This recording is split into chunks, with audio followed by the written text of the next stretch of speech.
Sir, your daughter's coughing again. Dustin Taylor didn't look up from the half-burnt grilled cheese he was flipping on the diner's flat-top grill. Yeah, I know. She's getting over something, he said, his voice rough with exhaustion. He glanced through the window where his 6-year-old daughter, Sadie, sat hunched on a cracked vinyl booth, her little hand covering her mouth as she coughed into a napkin. He was supposed to be off today. But bills didn't pay themselves, and when Dana, the morning cook, called out last minute, he couldn't say no. Not with the rent overdue and Sadie's cough medicine needing a refill. So he brought her along, parked her in the corner with a coloring book, and hoped the day would pass quietly. Then the bell above the diner door jingled. He barely looked up until he heard the sharp clatter of heels scraping against tile, followed by the sound of a body collapsing. Whoa, hey! Dustin jumped over the counter just in time to catch the woman before she hit the floor.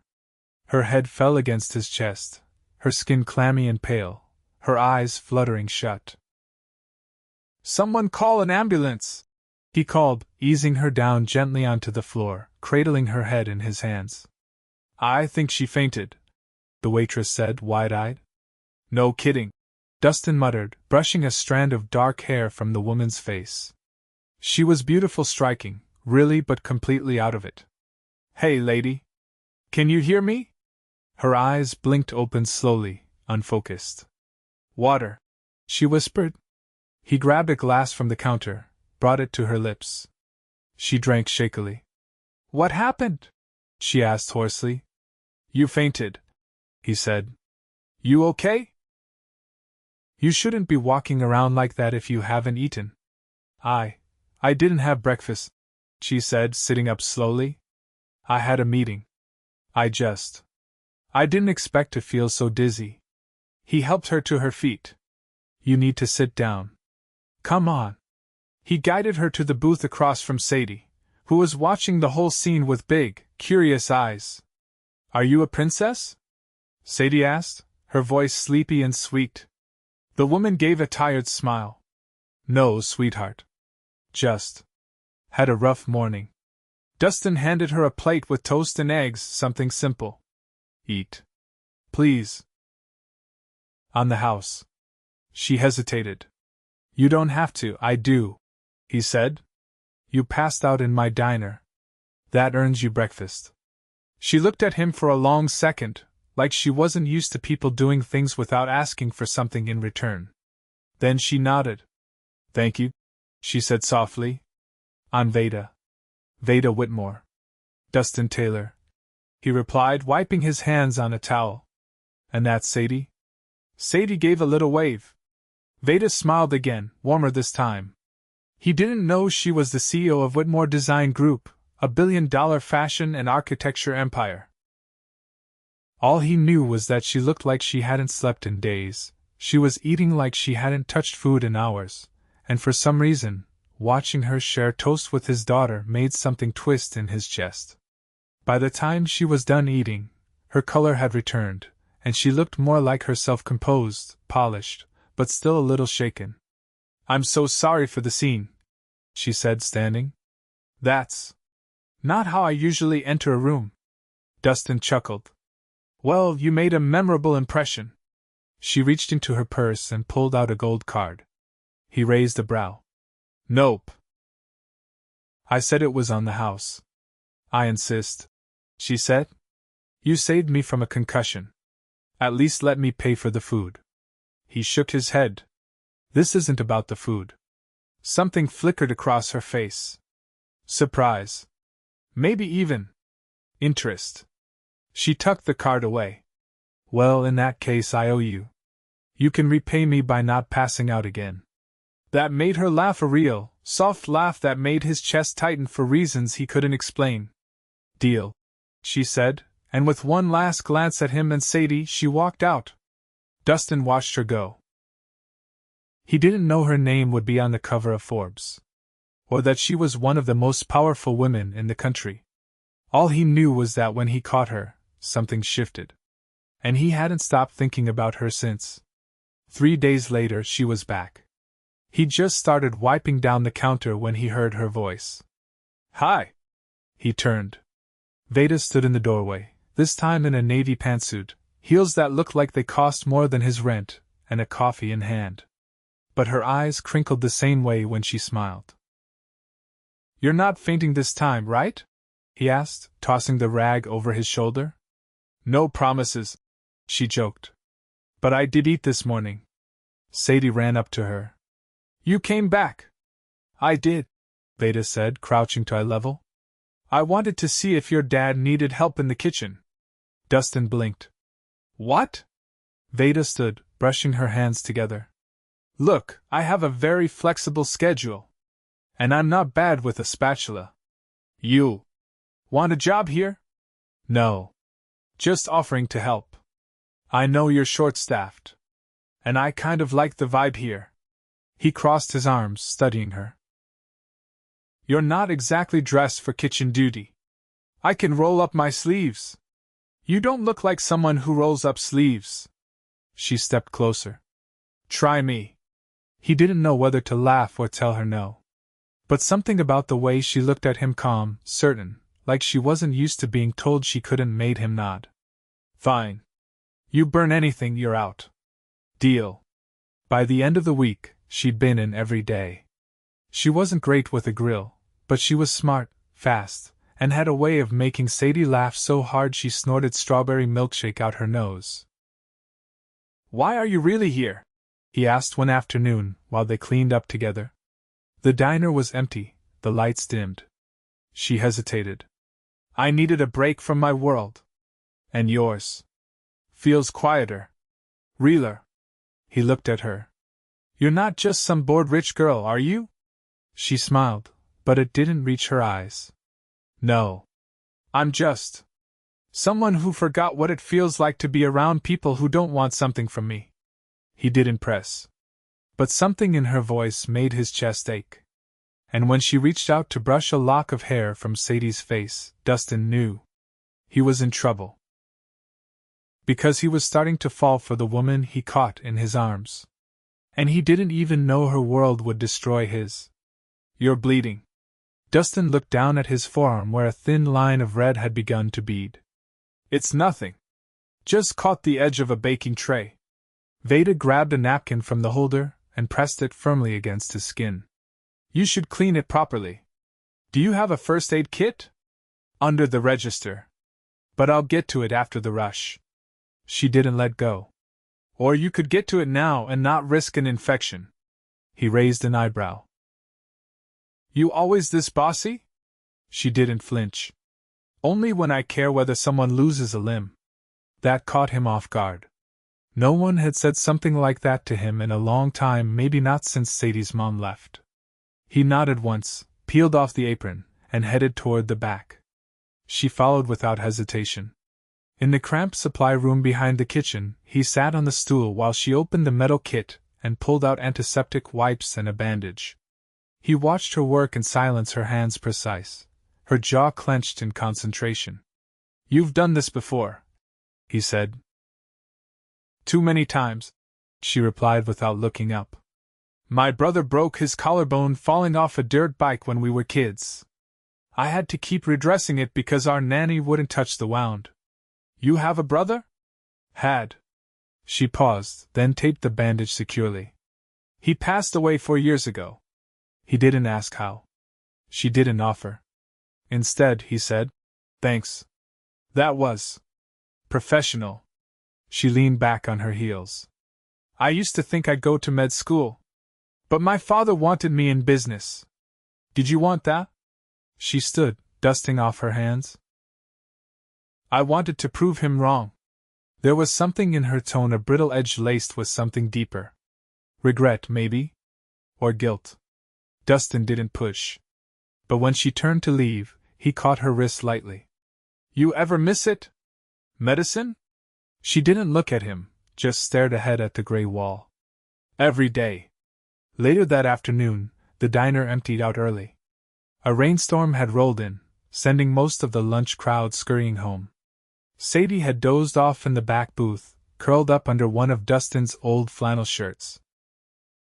Veda wandered behind the counter and started organizing the condiment shelf.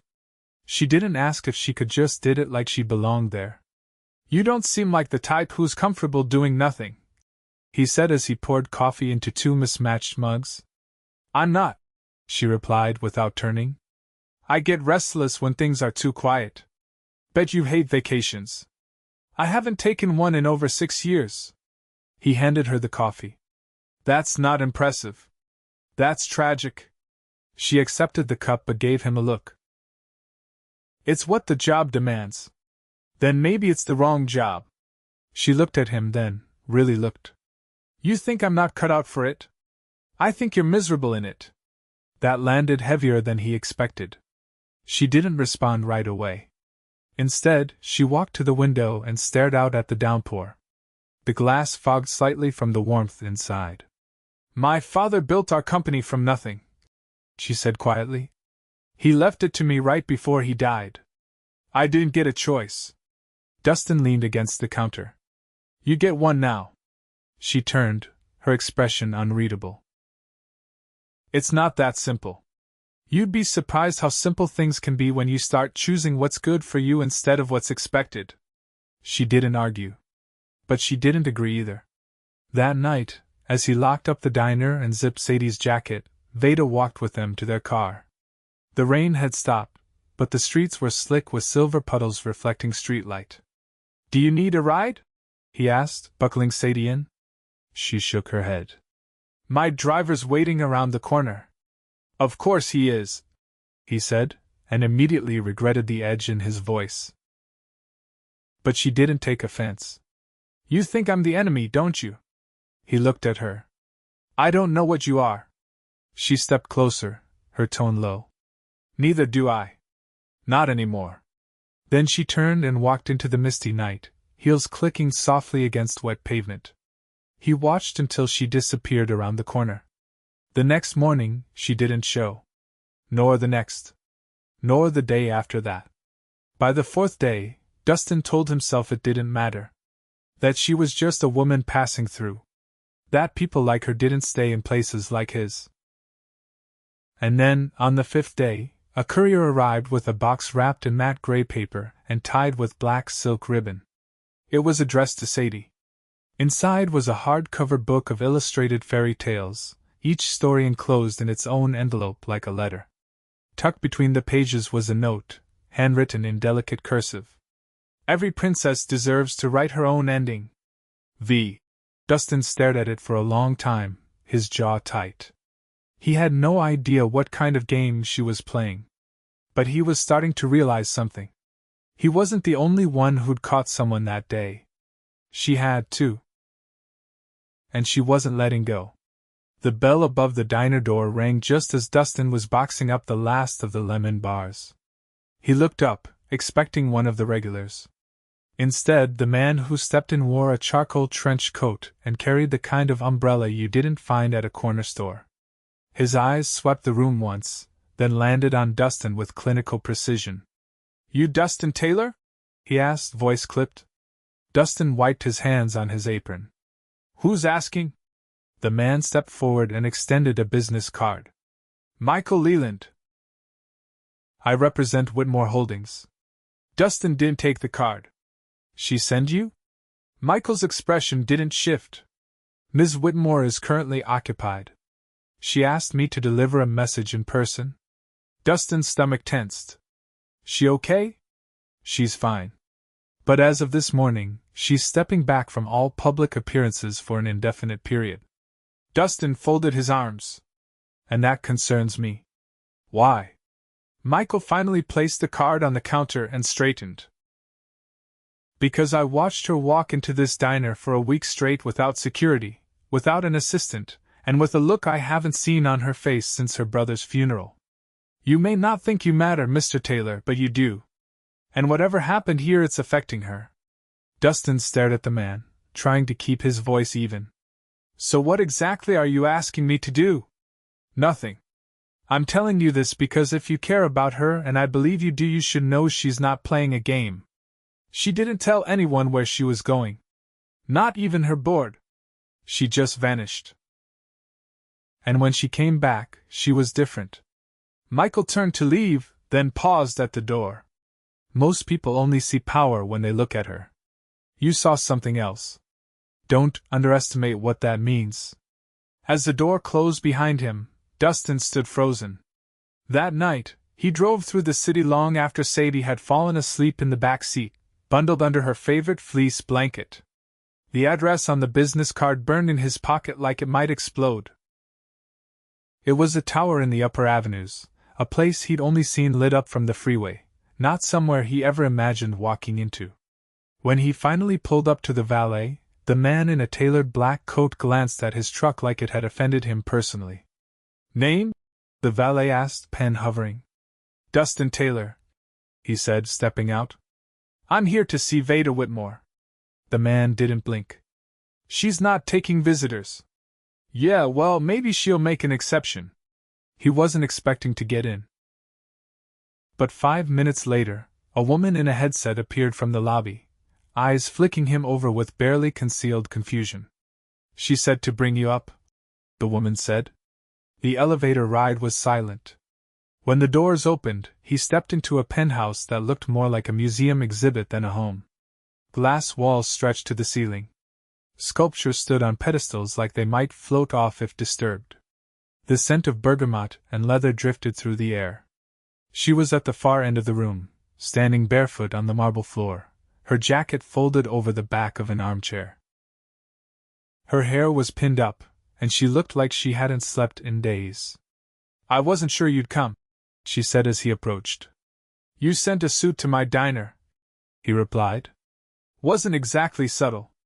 She nodded, eyes scanning his face like she was searching for a crack she hadn't seen before.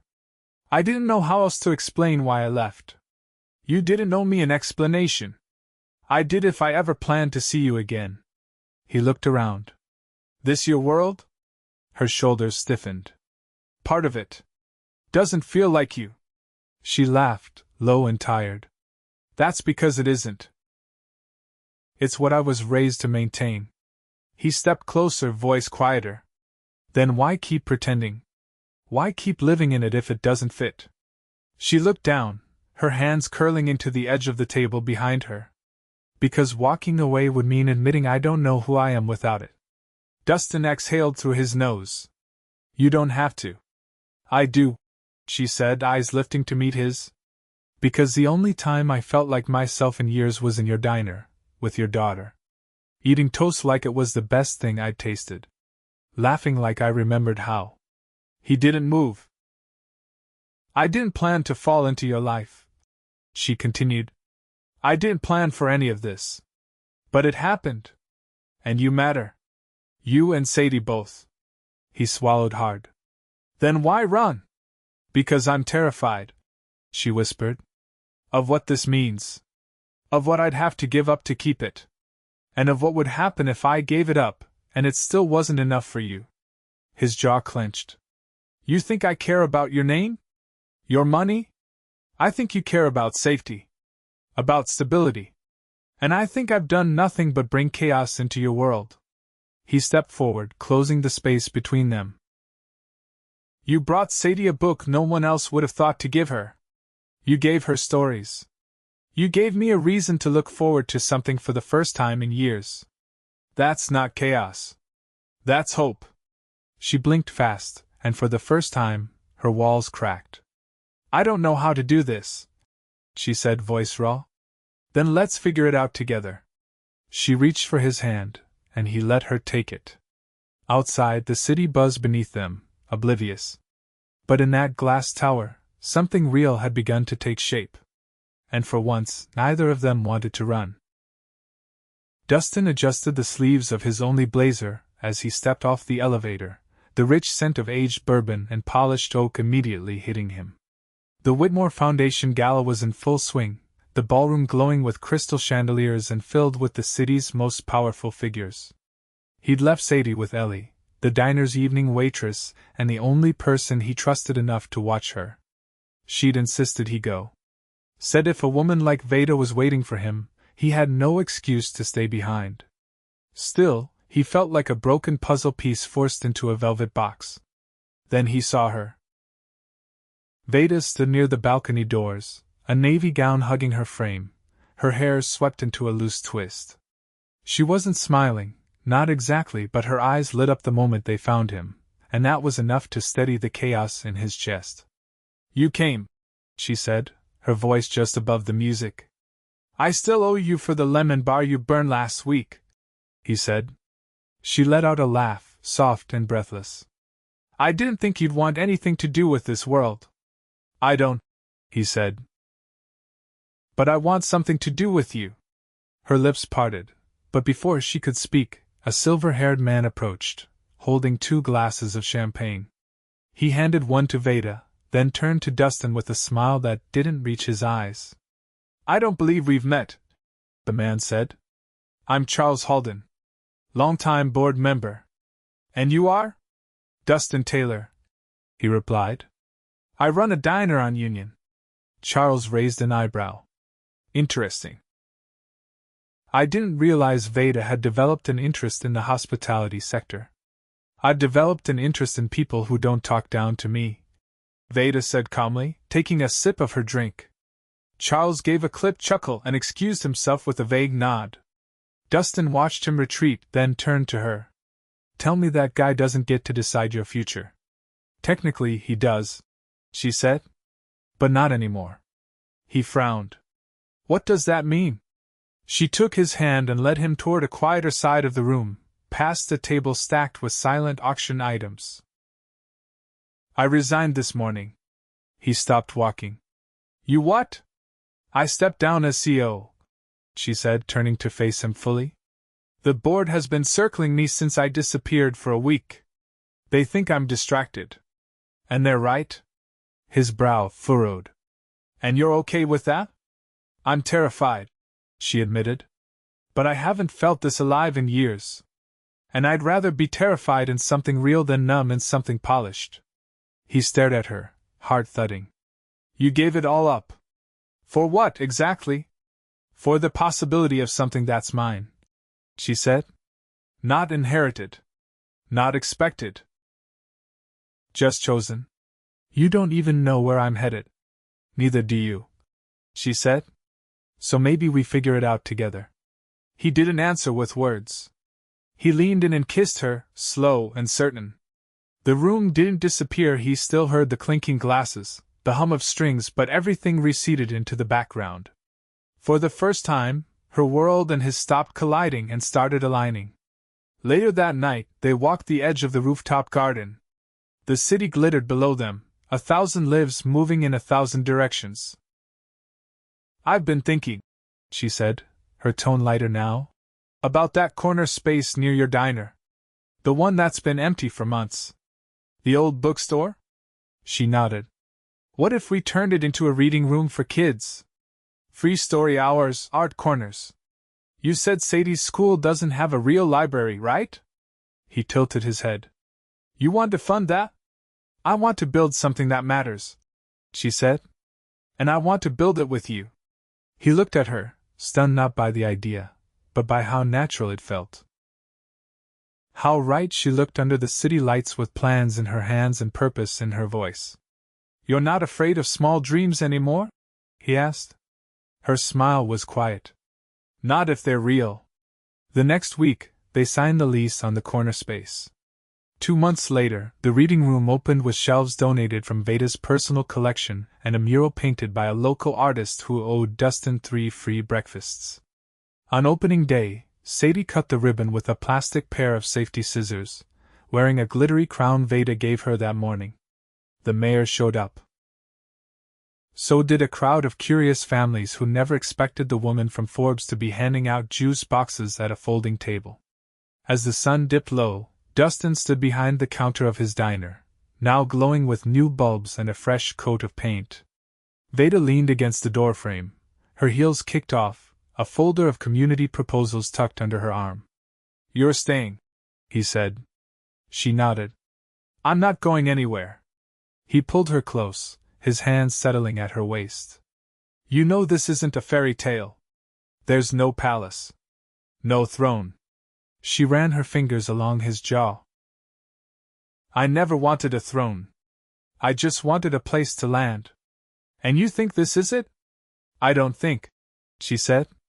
I know. He kissed her again, deeper this time, not out of urgency, but certainty. They didn't need chandeliers or penthouses to prove what they had.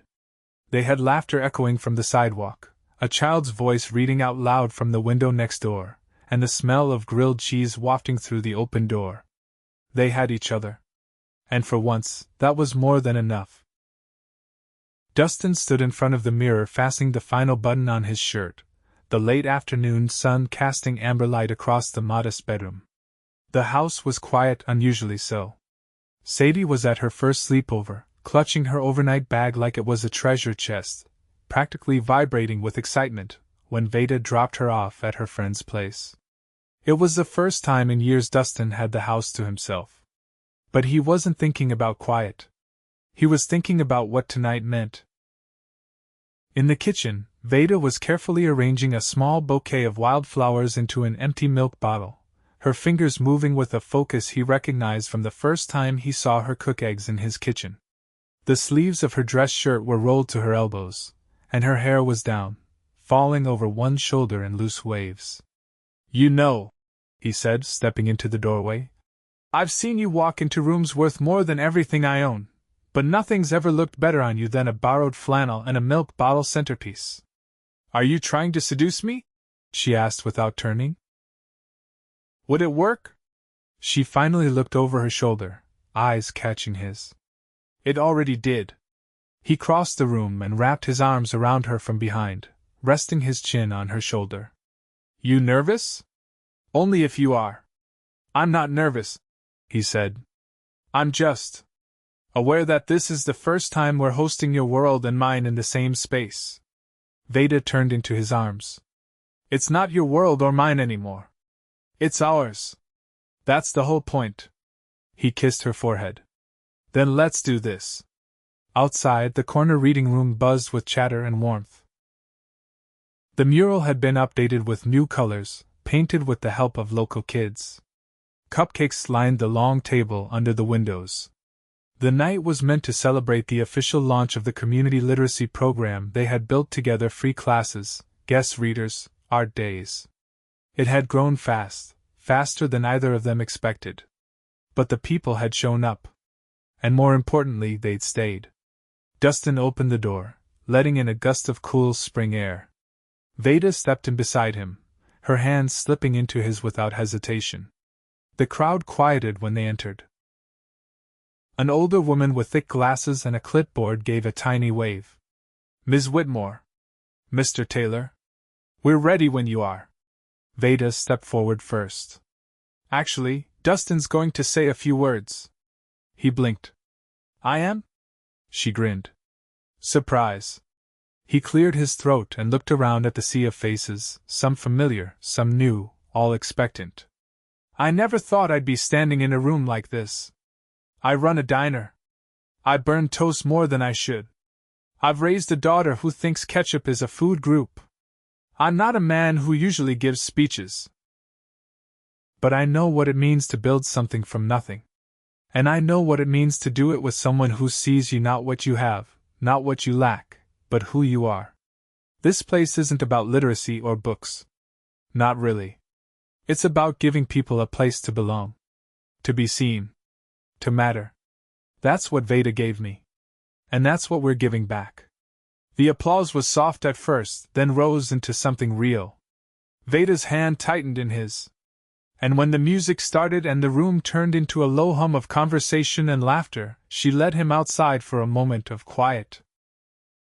The city was different at night here. Softer. Less demanding.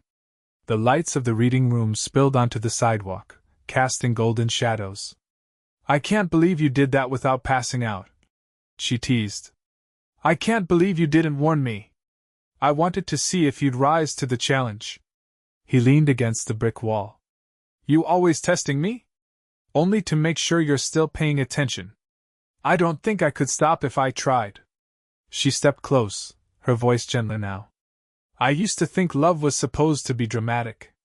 Explosive. Something that consumed you. And now? Now I think it's the thing that holds you in place when everything else is moving too fast. He touched her cheek. You hold me in place. And you remind me I'm allowed to stop running. They stood like that for a long time, no words, no promises, just presence. The kind that didn't need validating. Weeks passed, and the rhythm of their life settled into something steady. They took turns opening the reading room and the diner. Veda volunteered at Sadie's school once a week, reading stories in silly voices that had the kids howling. Dustin started managing the business side of the diner with more confidence, thanks to the systems Veda helped him build. One afternoon, while they were repainting the back hallway of the reading room, Sadie burst in, holding a crumpled envelope. Mail came, she said, waving it like a flag. Dustin wiped his hands on a rag and opened it. Inside was a check, a grant from a charitable fund Veda had helped create using her final Whitmore bonus. He looked up at her. You didn't tell me you submitted the application. She shrugged. I figured it was time you got something back for everything you've given. He folded the check and tucked it into his pocket. I already have. The next weekend, they hosted a community dinner in the alley between the diner and the reading room. Long tables stretched end to end, strung with lights and spilling with food. People laughed, danced, and stayed long after the sun dipped behind the buildings. As the night wound down, Dustin stood beside Veda, watching Sadie teach a group of younger kids how to play a clapping game. You ever miss it? He asked. Miss what? The penthouse. The driver. The boardrooms. She shook her head. I traded all that for this. For you. For her. I don't miss anything. He turned to her, voice quiet. Then marry me. She blinked. Are you serious? I have never been more serious. I don't have a ring right now. I don't have a plan. But I have this life. And I want you in it. Officially. She didn't hesitate. Yes. They didn't make an announcement. The moment was theirs alone. But later that night, when Dustin kissed her in the middle of the empty alley under a sky full of stars and string lights, she knew she'd never need any other kind of crown. They married 6 weeks later in the reading room, with mismatched chairs and a makeshift aisle lined with hand-painted signs from the neighborhood kids. Sadie stood between them, holding both their hands, her glittery crown slightly crooked. There were no headlines. No photographers. Just love. Real, grounded, and chosen. And it was perfect.